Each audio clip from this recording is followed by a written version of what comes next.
اعوذ باللہ من الشیطان الرجیم، بسم اللہ الرحمن الرحیم۔ السلام علیکم۔ یہ نہیں معلوم کہ پہلا تھپڑ کس نے مارا تھا، یہ بھی نہیں معلوم کہ کس کے زہریلے لفظ سب سے پہلے وجود کو چیرتے ہوئے گزرے تھے، مگر یہ معلوم ہے کہ اس بچے کے لیے اس سے بڑھ کر کوئی تکلیف نہیں تھی کہ اس کی اس طرح تذلیل کی جاتی۔ سرے بازار اس پہ چوری کا الزام لگایا جاتا۔ اسے کسی نے ایک دکان سے نکلتے دیکھا تھا جہاں دکاندار موجود نہیں تھا اور اس کے ہاتھ میں ایک پرفیوم اور گھڑی تھے۔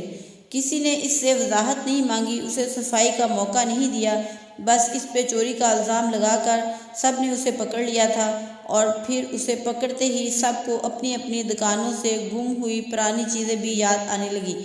پھر کوئی ثبوت ڈھونڈے بغیر سب اپنی اپنی دکانوں سے گم ہوئی چیزوں کی چوری کا الزام اس پر لگاتے گئے، کیونکہ الزام لگانا کون سا مشکل ہے، مشکل تو الزام کو ثابت کرنا ہوتا ہے، مگر ہمارے یہاں تو بس الزام لگانا ہی کافی ہوتا ہے، ثابت کرنے کی تو ضرورت ہی نہیں ہوتی۔ سب جوانوں بوڑھوں نے بڑے بازار میں اس بچے پہ کی جانے والی مار پیٹ میں بڑھ چڑھ کر حصہ لیا۔ پولیس کو بلایا گیا، اس چھوٹے بچے کو کسی عادی مجرم کی طرح تھانے لے جایا گیا۔ اس کا گریبان کسی کے ہاتھ میں تھا تو قمیض کا پلو کسی کے ہاتھ میں۔ سب لوگ اس پر تھو تھو کر رہے تھے۔ بڑھتے الزامات کے ساتھ تذلیل بھی بڑھتی جا رہی تھی، لیکن کسی کو پرواہ نہیں تھی کہ اس بچے پہ کیا گزر رہی ہے، یا اس بچے کی آنے والی زندگی پہ یہ سارا منظر کتنا اثر انداز ہوگا۔ سب لوگ بس تماشے کا حصہ بنے، اس تماشے میں بڑھ چڑھ کر حصہ لے رہے تھے۔ بچے کا باپ تھانے آیا تو ایک ایک الزام لگانے والے کو اس کے ہر نقصان کا ازالہ کرنے کا وعدہ کرتا گیا۔ کوئی ثبوت نہیں مانگا، بس ان سے جان چھڑانے کی کوشش کی۔ سب کی منت ترلے کر کے ان لوگوں سے اور پولیس سے جان چھڑا کر سر جھکائے بیٹے کو ساتھ لے گیا۔ تماشا ختم ہوا تو سب نے اپنے اپنے گھر کی راہ لی۔ سب کے سینے تنے ہوئے تھے، سر فخر سے بلند تھے کہ ہم نے ایک عظیم کارنامہ سر انجام دیا ہے۔ دن گزرا، شام ڈلی اور سب اپنے اپنے بستر پہ چین کی نیند سو گئے، لیکن وہ بچہ جس کی بڑے بازار میں تذلیل کی گئی، جسے سرے عام زد و کوب کیا گیا، اس کے بارے میں کون سوچتا؟ جب سب لوگ فخر سے سر بلند کیے جا رہے تھے تو وہاں سے سر شرم سے جھکا کر جانے والے کی پرواہ کسے تھی؟ سب سو گئے، لیکن وہ بچہ کیسے سوتا؟ اسے معلوم تھا کہ یہ تذلیل اب ساری عمر سہنی ہوگی، یہ داغ ہمیشہ ماتھے کا کلنک بنا رہے گا۔ میرے ماں باپ میری وجہ سے سب سے نظریں چراتے پھریں گے۔ بستر پہ کروٹیں لیتا وہ بچہ کیسے سو جاتا؟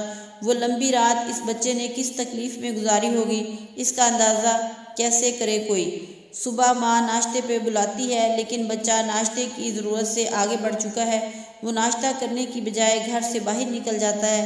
ماں آوازیں دیتی ہوئی پیچھے آتی ہے، بچہ دریا کے پل پر چڑھ جاتا ہے۔ ماں آوازیں دے رہی ہے، مگر بچے کو اپنے جسم پہ لگی کالک دھونی ہے۔ وہ پل سے دریا میں چھلانگ لگاتے ہوئے پلٹ کر ماں کی طرف دیکھتا ہے، الوداعی ہاتھ ہلاتا ہے، اور اس سے زیادہ اسے مہلت ہی نہیں ملی، اس کا جسم دریا کے یخ پانی میں ڈوبتا چلا جاتا ہے۔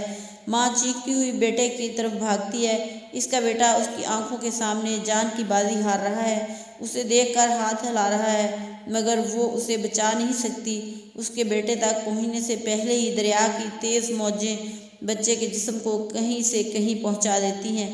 سب بچے کے بے جان لاشے کو ڈھونڈنے میں مگن ہیں، اور کسی کو خبر نہیں کہ بچے کے تکیے کے نیچے اپنی بہن کے نام ایک چھوٹا سا پیغام درج ہے: sorry my sister, I love you.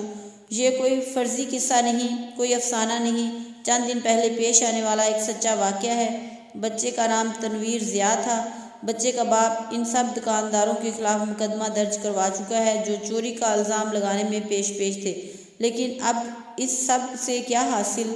ہمیں تو اندازہ بھی نہیں ہوتا کہ ہمارے لفظ کتنے ظالم ہو سکتے ہیں، کتنا گہرا اثر کر سکتے ہیں۔